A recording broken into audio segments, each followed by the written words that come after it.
Hello and welcome dear student. Welcome to the next lecture of CSI Net Mathematics Solution Series of June 2023. तो इस video lecture में भी हम part सी के ही question discuss करने वाले हैं। तो सबसे पहले हम क्वेश्चन डिस्कस करते हैं। लीनियर अलजेब्रा का क्वेश्चन आया हुआ है एग्जाम में। Let T be a linear transformation from R cube to R cube and relation दे रखी है T cube minus T 3t² is equal to -2i। ठीक है, T is the matrix of linear transformation T, then which of the following is are true. ये बताना है इनमें से कौन सा ट्रू होगा। तो फर्स्ट में बोलते हैं there exist a basis B of R cube with respect to the matrix of T which is symmetric. Second में बोलता है कि there exist a basis B of R cube with respect to matrix T which is an upper triangular matrix. Okay, तो सबसे पहले हम जो उसने रिलेशन दे रखा है उसका हम यहाँ पे देखते हैं रिलेशन क्या है। तो रिलेशन दे रखा है T cube minus 3t² is equal to -2i. I can write it as like this: t cube minus 3t² plus 2i is equal to 0। अगर यहाँ से मैं इसको कंबाइंड फॉर्म में से अलावा इसको फैक्टराइज फॉर्म में लिखूँ तो I can write it as t minus I into यहाँ पे हो जाएगा t² माइनस 2t और -2 इज इक्वल टू 0। ये हो जाएगा यहाँ से। ओके, अब देखो बच्चों, अगर मैं यहाँ से देखूँ तो ये एनिहिलेटिंग पोलोमियल होगी इसकी। अगर यहाँ से देखो t जो मैट्रिक्स है वो r cube two r cube है, तो इसकी जो मैट्रिक्स बनेगी वो 3x3 की बनेगी। 3x3 की बनेगी तो इसकी मिनिमल पोलोमियल होगी, ठीक है, या करेक्टरिस्टिक पोलोमियल वो 3x3 की होगी। तो mx मान लो इसकी मिनिमल पोलोमियल और cx मान लो इसकी क्या है, करेक्टरिस्टिक पोलोमियल। और जो ये तुम्हारे पास गिवन है तुम्हारे पास ये, इसको मैं एनिहिलेटिंग पोलोमियल मान लेता हूँ ax which is can be written as x³ minus 3x² plus 2। ठीक है, ये तुम्हारे पास क्या हो जाएगी, एनिहिलेटिंग पोलोमियल हो जाएगी। अब जो मिनिमल पोलोमियल होती है वो एनिहिलेटिंग पोलोमियल को या फिर करेक्टरिस्टिक पोलोमियल को क्या करती है, डिवाइड करती है। लेकिन बच्चों यहाँ पे एनिहिलेटिंग पोलोमियल का देखो ध्यान से, एनिहिलेटिंग पोलोमियल के यहाँ पे 3 रूट है और तीनों के तीनों रूट डिफरेंट है। ठीक है, एक तो रूट आ गया 1, t minus I is equal to 0। ठीक है, यानी इसको मैं फैक्टराइज फॉर्म में ऐसे लिख सकता हूँ x minus 1 into x² minus 2x minus 2 is equal to 0। तो यहाँ से करूँगा तो एक तो x की वैल्यू आ जाएगी 1 और एक x की वैल्यू आ जाएगी 2 प्लस माइनस √4 माइनस 8 अपॉन, ठीक है, 2। तो यहाँ से आ जाएगा 1 प्लस माइनस आयोटा। ठीक है, ये कितना हो जाएगा 2 आयोटा। ठीक है, इस तरीके से हो जाएगा। ओके, माइनस है तो यहाँ पे प्लस हो जाएगा। ओके, तो √12 अपॉन 2, तो √12 है, इसको हम 2√3 भी लिख सकते हैं। तो ये तुम्हारे पास आ जाएगी, 2 से 2 कैंसिल हो जाएगा 2 कॉमन लेने के बाद। तो यहाँ पे x की 3 वैल्यू आ जाएगी 1 प्लस √3 और 1 माइनस √3। ठीक है, 3 वैल्यू आ गई। अब देखो बच्चों, यहाँ से 3 इसकी वैल्यू आ गई और हमें पता है कि मिनिमल पोलोमियल में जो फैक्टर है वो आने जरूरी होते हैं। ठीक है, यानी इसकी मिनिमल पोलोमियल है वो इसी के इक्वल हो जाएगी, वो हो जाएगी x³ माइनस 3x² प्लस 2, इसके इक्वल हो जाएगी। ठीक है, तो देयर एग्जिस्ट बोल रहा है उसने, there exist a basis B of R की with respect to matrix T is symmetric. अब क्योंकि मिनिमल पोलोमियल में फैक्टर लीनियर है, इसका मतलब this implies that T is diagonalisable. ठीक है, तो वो क्या हो जाएगी, डायगोनलाइजेबल हो जाएगी। डायगोनलाइजेबल हो जाएगी तो वो क्या हो जाएगी, सिमेट्रिक हो जाएगी। ओके, तो इसका जो ऑप्शन नंबर ए है वो क्या हो जाएगा, ट्रू हो जाएगा, क्योंकि diagonal matrix always symmetric matrix होती है। अच्छा, सिमेट्रिक डायगोनलाइजेबल हो जाएगी तो फिर वो अपर ट्रायंगुलर मैट्रिक्स भी हो जाएगी, क्योंकि जो मैट्रिक्स डायगोनलाइजेबल होती है वो अपर ट्रायंगुलर मैट्रिक्स भी होती है। इसका मतलब जो ऑप्शन नंबर बी है वो भी क्या हो जाएगा, ट्रू हो जाएगा। अच्छा, ऑप्शन नंबर सी देखो ध्यान से क्या बोलता है, there exist a non zero vector v belongs to r cube such that tv is equal to v। वो कुछ नहीं बोल रहा है, वो ये बोल रहा है कि 1 उसकी आइगन वैल्यू होगी, लेकिन इसके लिए कोई जरूरी नहीं है 1 उसकी आइगन वैल्यू हो। सी के लिए आप मैट्रिक्स ये बना लो 1 प्लस √3 0 0 0 1 प्लस √3 0 और 0 0 1 प्लस √3। अब ये मैट्रिक्स है, ये अपर ट्रायंगुलर मैट्रिक्स है, सॉरी डायगोनल मैट्रिक्स है, डायगोनलाइजेबल है, इसकी सारी आइगन वैल्यू 1 प्लस √3 है, यानी 1 इसकी आइगन वैल्यू है ही नहीं। लेकिन थर्ड में बोलता है कि ऐसा होगा। ठीक है, there exist non zero vector v such that tv is equal to v। कोई जरूरी नहीं है इस मैट्रिक्स के पास ऐसा वेक्टर एग्जिस्ट करे, तो इसके पास ऐसा कोई वेक्टर एग्जिस्ट नहीं करेगा, इसलिए जो सी ऑप्शन है वो क्या हो जाएगा, रॉन्ग हो जाएगा। और इसमें ऑप्शन डी में वो ऐसे 2 वेक्टर पूछ रहा है, टीवी मतलब ये पूछ रहा है कि 1 उसकी आइगन वैल्यू होगी विद ज्योमेट्रिक मल्टीप्लिसिटी 2, लेकिन भैया वो 1 आइगन वैल्यू होनी जरूरी नहीं है, तो टी है वो भी क्या हो जाएगा, रॉन्ग हो जाएगा। तो इस क्वेश्चन का जो सही आंसर बनेगा वो बनेगा ए कॉमा बी। तो जितनी स्टेटमेंट के है भेजी है स्टूडेंट ने उनके अकॉर्डिंग इसका जो आंसर बनेगा वो बनेगा ए एंड बी। जिसने ए और बी टिक किया है उसका हो जाएगा ठीक। Okay, come to the next question. ये मॉडर्न अलजेब्रा का क्वेश्चन है, पार्ट सी का, आसान क्वेश्चन है। ठीक है, देखो क्या पूछा हुआ इसने। Suppose S N denote the symmetric group of symbol N. ठीक है, एन सिंबल का उसने सिमेट्रिक ग्रुप ले लिया, उसके कोरस्पोंडिंग ना उसने एक सेट बनाया हुआ है डेल्टा। सेट में दो टप्पल लेने हैं, वो सेम लेने हैं, सिग्मा कोमा सिग्मा, और सिग्मा परम्यूटेशन है जो एस एन से आ रही है। ठीक है, अब सिग्मा कोमा सिग्मा टप्पल है तो ये सब ग्रुप हो जाएगा, सॉरी सबसेट हो जाएगा S N cross S N का। तो इनमें से ये बताना है कि इनमें से कौन सा ट्रू होगा। ठीक है, तो सबसे पहले फर्स्ट ऑप्शन में क्या बोलता है, फर्स्ट ऑप्शन में ये बोलता है कि F S N cross S N to S N defined by F of A B is equal to A B is a group of homomorphism. ये रिलेशन दे दिया उसने, इस रिलेशन के कोरस्पोंडिंग जो एफ है वो एक होमोमॉर्फिज्म बनाएगा, ये हमें चेक करना है। तो होमोमॉर्फिज्म की कंडीशन क्या होती है कि F of A B is equal to F of A into F of B. ठीक है, ये F of X Y is equal to F of X F of Y, ये कंडीशन होती है। लेकिन यहाँ पे जो एलिमेंट है वो एस एन से एस एन है। ठीक है, यहाँ पे ये एस एन है और ये एस एन है, और यहाँ पे देखो S N cross S N. ठीक है, तो S N cross S N के एलिमेंट टपल टाइप में होंगे। तो मैं क्या करता हूँ, दो एलिमेंट ले लेता हूँ। तो मैंने दो एलिमेंट ले लिए, पहला ले लिया ए कोमा बी, दूसरा ले लिया सी कोमा डी। ये दो एलिमेंट ले लिए मैंने S N cross S N के। तो सबसे पहले मैं ये निकालता हूँ F of A comma B comma C comma D. Tuple है तो ये ऐसे हो जाएगा F of A comma C comma B comma D, ये एक टप्पल आ गया। और इस रिलेशन कोरस्पोंडिंग इसका आंसर आएगा A C into B D, ये आंसर आ जाएगा। और दूसरा निकालूं F of A B into F of C D निकालूं तो ये आ जाएगा A B into C D, ये हो जाएगा ए बी सी डी। अब देखो जो परम्यूटेशन होती है, परम्यूटेशन या सिग्मा टाउ, क्योंकि इनसे रिप्रेजेंट करते हैं हम F1 F2, ये इन जनरल कॉम्यूटेटिव नहीं होती, यानी सिग्मा इंटू टाउ करूँ और टाउ इंटू सिग्मा करूँ तो इन जनरल इक्वल ना आए।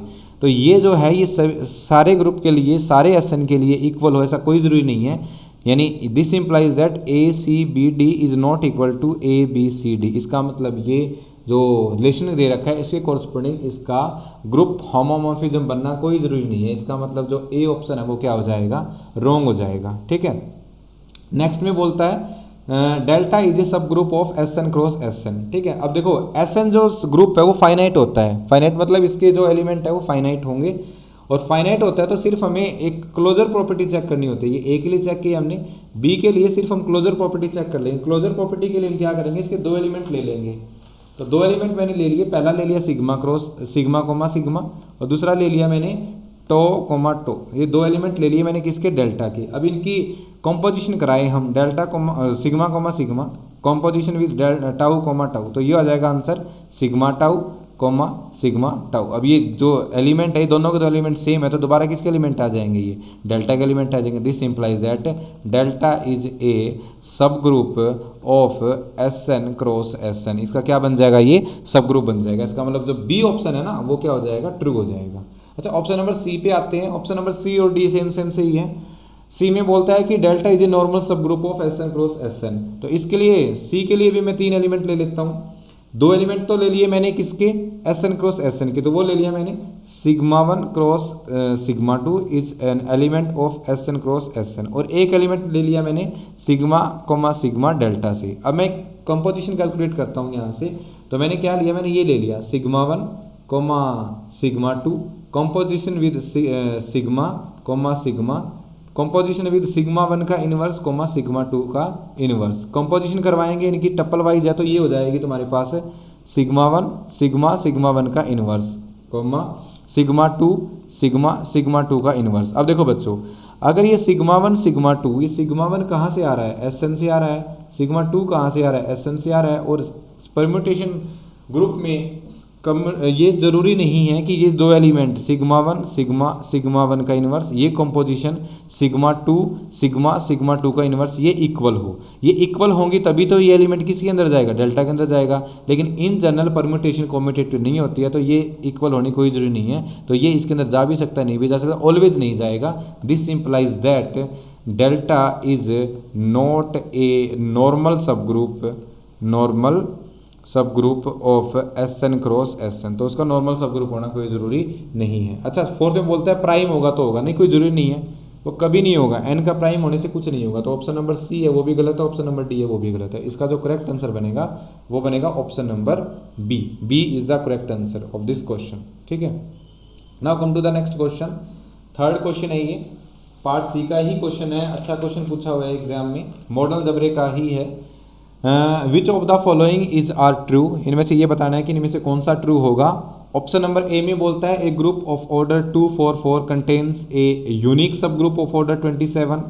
सेकेंड ऑप्शन में बोलता है a group of order 1694 contains a unique subgroup of order 121। Third में बोलता है there exist a group of order 154 contains a unique subgroup of order 7। And fourth में बोलता है there exist a group of order 121 which contains 2 subgroup of order 11। तो solution पे आते हैं हम इसके। सबसे पहले ए को चेक करते हैं, ऑप्शन ए को। अच्छा देखो, हमें पता है कि सब ग्रुप का ऑर्डर हमेशा ग्रुप के ऑर्डर को क्या करता है, डिवाइड करता है, ये थ्योरम है हमारे पास। तो लेकिन यहाँ पे देखो क्या 27 244 इसको डिवाइड करता है, डिवाइड नहीं करता है। This implies that A group of order 244 have not a subgroup of order 27। ठीक है, उसके पास 27 ऑर्डर का सब ग्रुप नहीं हो सकता। इसका मतलब जो ऑप्शन नंबर ए है वो रॉन्ग है। ठीक है, अच्छा नेक्स्ट पे आते हैं बी पे। बी में जो ग्रुप है उसका ऑर्डर दे रखा है उसने 1694। इसको प्राइम फैक्टराइजेशन कर लेते हैं तो ये जाएगी 2 × 7 × 11 का स्क्वायर। अब यहाँ पे देखो 11 का स्क्वायर करेंगे, 11 का स्क्वायर करेंगे तो इसके जो सब ग्रुप बनेगा उसका ऑर्डर 121 बनेगा। लेकिन इसमें यूनिक की बात कर रहा है, यूनिक की बात कर रहा है तो सिल्लो थर्ड थ्योरम से देख लीजिए कि इसके पास 11 ऑर्डर के सब ग्रुप कितने बन रहे हैं। ठीक है, 11 सिल्लो थ्योरम यूज करेंगे तो 11 सिल्लो सब ग्रुप बनेगा और इसका ऑर्डर कितना होगा, ऑफ ऑर्डर 121। ये कितने होंगे, तो नंबर ऑफ सब ग्रुप ऑफ ऑर्डर 121 या नंबर ऑफ 11 सिल्लो सब ग्रुप, ये लिख लो, of order is equal to 1 + 11k and such that 1 + 11k divides 14। तो यहाँ पे only k is equal to 0 is the possibility. ये k इज इक्वल टू 0 के लिए ही पॉसिबल होगा and this implies that 1 + 11 × 0 is equal to 1। तो unique होगा। ठीक है, इसका मतलब एक ग्रुप जिसका ऑर्डर 1694 है उसके पास 121 ऑर्डर का एक यूनिक सब ग्रुप होगा। इसके लिए जो ऑप्शन नंबर बी है वो क्या हो जाएगा, ट्रू हो जाएगा। अच्छा ऑप्शन नंबर सी पे आते हैं।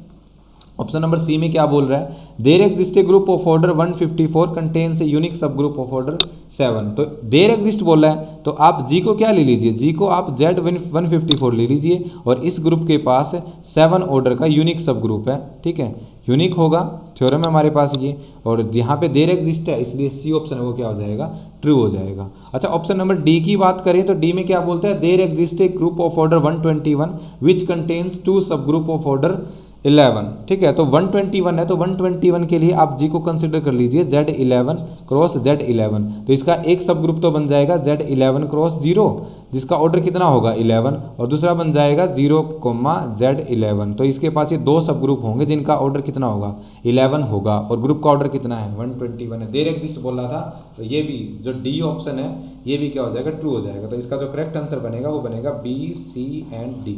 जिन्होंने ये टिक किया है उसका हो जाएगा ठीक और जिन्होंने ये टिक नहीं किया है उसका हो जाएगा रॉन्ग। ठीक है, now come to the next question. Next question पे आते हैं हम। पार्ट सी का ही क्वेश्चन है ये, मॉडल अलजेब्रा का ही क्वेश्चन है। Suppose phi is a mapping from G to G dash, surjective group homomorphism है ये G to G डैश, यानी यहाँ पे ये तुम्हारे पास G है। ठीक है, और ये तुम्हारे पास यहाँ पे G डैश है। तो यहाँ से यहाँ तक एक मैपिंग दे रखी है फाई। सर्जेक्टिव मतलब 1 भी है, मतलब फाई इज 1 भी है एंड ऑन टू भी है, दोनों हैं 1 एंड ऑन टू। तो तुम्हें ये बताना है कि इनमें से कौन से ऑप्शन ट्रू होंगे। पहला ऑप्शन में बोलता है कि if G is abelian then G dash is abelian. Second में बोलता है if G is cyclic then G dash is cyclic. Third में बोलता है अगर H G का नॉर्मल सब ग्रुप है तो फाई ऑफ H है वो G डैश का नॉर्मल सब ग्रुप हो जाएगा। और ऑप्शन नंबर 4 में बोलता है if n is normal subgroup of G then phi of n is normal subgroup of G dash. ठीक है, तो सबसे पहले हम A को चेक करते हैं कि एबिलियन होगा या नहीं होगा। ठीक है, तो A के लिए आप 2 एलिमेंट ले लीजिए x और y, यहाँ पे 2 एलिमेंट ले लीजिए x और y। अभी जी है उसको एबिलियन मान लिया हमने, जी एबिलियन मान लिया तो एक्स वाई किसके इक्वल आ जाएगा, वाई एक्स के इक्वल आ जाएगा। ओके, अब यहाँ पे हम क्या करेंगे, अच्छा इसको प्रूव करना है तो एक्स और वाई यहाँ मान लीजिए आप, एक्स कोमा वाई यहाँ मान लीजिए, हमें ये प्रूव करना है। अगर ये प्रूव कर दे तो एबिलियन हो जाएगा। तो हम सबसे पहले इसकी लेफ्ट हैंड साइड ले लेंगे, एक्स वाई। अब देखो एक्स और वाई इसके एलिमेंट है, तो एक्स के लिए यहाँ पे कोई ए एग्जिस्ट करेगा और वाई के लिए यहाँ पे कोई बी एग्जिस्ट करेगा, सच दैट फाई ऑफ ए है वो एक्स आ जाएगा और फाई ऑफ बी है वो तुम्हारे पास वाई आ जाएगा। तो हम x इंटू वाई लेके चले हैं तो x किस टाइप का होगा, फाई ऑफ ए, y किस टाइप का होगा, फाई ऑफ बी, और फाई क्या दे रखा है उसने, होमोमॉर्फिज्म दे रखा है, तो इसको मैं कंबाइन करके फाई ऑफ ए भी लिख सकता हूँ। और g, अब a और b किसके एलिमेंट हो गए, g के, और g को हमने क्या मानना होगा, एबिलियन, तो एबिलियन मानना होगा तो a b किसके हो जाएगा, बी ए के, and this implies that this can be written as phi of b a, और ये हो जाएगा phi of b into phi of a, and this is y into x, and this implies that x Y is equal to y x, and this implies that g dash is abelian, क्योंकि हमने जो x और y लिए थे वो क्या लिए थे, आर्बिट्रेरी लिए थे। इसका मतलब जो ऑप्शन नंबर ए है वो ट्रू हो गया। Okay, now come to the next B. B तो भाई सिंपल सा रिजल्ट है कि अगर g साइक्लिक है, यानी if g is generated by a element a, then g dash is generated by phi of a, this implies that g is cyclic, then this implies that g dash is also cyclic। तो ये भी result है यहाँ से, तो जो B option है वो भी क्या हो जाएगा, ट्रू हो जाएगा। ठीक है, अच्छा सी पे आते हैं। सी में बोलता है कि एक h सब ग्रुप है g का, तो फाई ऑफ h क्या हो जाएगा, g डैश का सब ग्रुप हो जाएगा। तो सब ग्रुप के लिए वही क्लोजर प्रॉपर्टी, सब ग्रुप प्रॉपर्टी ए बी का इनवर्स है वो चेक कर लेते हैं हम। तो कंसीडर कर लेते हैं। सबसे पहले तो देखो phi of h contains E dash, क्यों, क्योंकि जो आइडेंटिटी है वो आइडेंटिटी पे जाती है, तो फाई ऑफ ई किस पे जाएगी, ई डैश पे। ठीक है, यानी यहाँ पे अगर यहाँ पे ई है तो ई किस पे मैप करेगा, ई डैश पे मैप करेगा। ओके, तो एलिमेंट ले लेते हैं हम, जैसे x और y लिए थे ना ऑप्शन नंबर ए में, ऐसे अब की बार ले लेते हैं x इंटू वाई इनवर्स, वो सब सेम है, x y की वैल्यू क्या है, तो यहां से करते हैं। तो x की वैल्यू कितनी है, x की वैल्यू है फाई ऑफ ए, y की वैल्यू कितनी है, फाई ऑफ b का इनवर्स, तो ये क्या हो जाएगा, phi of A B inverse. ठीक है, phi of A B inverse, और ये phi of A B inverse है क्योंकि देखो a और b एलिमेंट में h के मान के चलाऊं यहाँ पे, और h क्या है, सब ग्रुप है, तो a कोमा b इनवर्स है वो भी किसका एलिमेंट हो जाएगा, h का एलिमेंट हो जाएगा।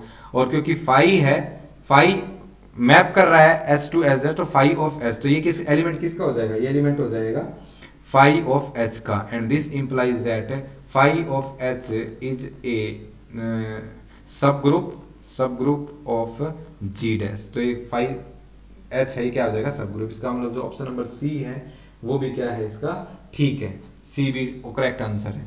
अच्छा, ऑप्शन नंबर फोर्थ में क्या बोलता है, ऑप्शन नंबर फोर्थ में बोलता है कि if n is normal subgroup of g, then phi of n is normal subgroup of g dash. ठीक है, इसके लिए भी आप ऐसे कर सकते हो, सब ग्रुप तो हमने ऑलरेडी दिखाई दिया ऑप्शन नंबर सी में, नॉर्मल सब ग्रुप यानी n is a normal subgroup of g, ये दे रखा है, तो phi of n g dash का नॉर्मल सब ग्रुप हो, ये करना है। तो सेम ऐसी चीज कर लेते हैं हम यहाँ पे, नॉर्मल सब ग्रुप की कंडीशन। तो इस शुरू में ही मैं g डैश लेके चलता हूँ, g डैश m और g डैश का इनवर्स। ठीक है, ये जो g डैश है और m है और g डैश का इनवर्स है, ये मैं g डैश से लेके चला हूँ, इसलिए ऊपर डैश लिखा है। ठीक है, m के ऊपर भी डैश लगा सकते हो, कोई दिक्कत नहीं है। अब देखो वही है, अगर g डैश यहाँ पे होगा, g डैश यहाँ पे होगा, अगर g डैश यहाँ पे है तो यहाँ पे कोई ना कोई एलिमेंट तो होगा, वो g ले लिया मैंने, such that phi of g है वो क्या आ जाएगा, g डैश आ जाएगा, है ना, क्योंकि यहाँ पे होमोमॉर्फिज्म दे रखी है। तो g डैश की वैल्यू कितनी हो जाएगी, phi of g for some g belongs to g, तो यहाँ से हो जाएगा तुम्हारे पास g डैश m के लिए भी कोई ना कोई एलिमेंट होगा, तो वो मैंने a ले लिया, और यहाँ से हो जाएगा g डैश का इनवर्स, g डैश की वैल्यू पुट कर दो, phi of g, phi of a and phi of g का inverse, and this implies that homomorphism दे रखी है, तो ये जाएगा phi of g a g inverse. तो ये एलिमेंट किसका आ जाएगा, ये एलिमेंट आ जाएगा फाई ऑफ n का, और ये एलिमेंट है किसका, g of a g inverse, ये g का एलिमेंट था, सॉरी n का एलिमेंट था, ये क्या हो जाएगा, नॉर्मल सब ग्रुप, ये एलिमेंट फाई ऑफ n का आ जाएगा। This implies that phi of n is also a normal subgroup of g dash. तो इसका जो फोर्थ आंसर है, फोर्थ है वो भी क्या हो जाएगा, करेक्ट हो जाएगा। तो इसका जो आंसर बनेगा वो बनेगा option number A, option number B, option number C and option D, all are सारे के सारे क्या हो जाएंगे, ठीक हो जाएंगे। ओके, तो जिसने ये ठीक किया है तो वो ठीक हो जाएगा, अदरवाइज उसका रॉन्ग हो जाएगा। तो कुल 4 क्वेश्चन थे पार्ट सी के जो हमने इस वीडियो लेक्चर में डिस्कस करे हैं।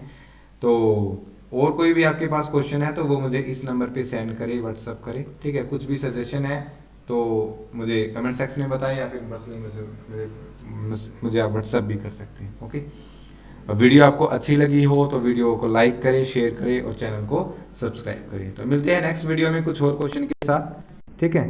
Thank you for the watching.